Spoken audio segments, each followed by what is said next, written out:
Pois mira, o Vicarelo abriu en novembro de 2016. Empezou como un proxecto piloto, cunha duración de 3 anos, e a partir de aí facemos renovacións anuais. E eu estou agora ca segunda, estou pendiente de que me aproben a segunda renovación. Ajá. E cantos nenos tes neste curso, máis ou menos? Pois mira, teño matriculados 5 nenos e nenas, que é o máximo de nenos que podemos ter. O que pasa é que hai unha rapaciña que é pequena e por mor da situación actual pois non está asistindo, estou traballando con 4. E como é o día a día? Vemos que tes contigo aquí a Mariña, a tua pequena, que creo que tamén colabora contigo no Vicarelo bastante, que te axuda nas actividades.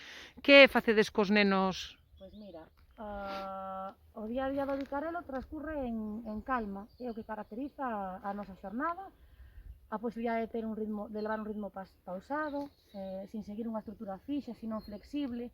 A ver, tiven que variar con respecto, pois, con respecto ás tradicións non noto que variara moito, nós seguimos transmitindo eso porque é no que creemos, na nosa música, na nosa lingua, nas nosas costumes, entonces en ese sentido non. Sí que noto que pois variaron pois as relacións coas familias, antes podían pasar dentro, era un ambiente moito máis cálido, podíamos pararnos a conversar sobre aquelas cousas que pasaron durante o día.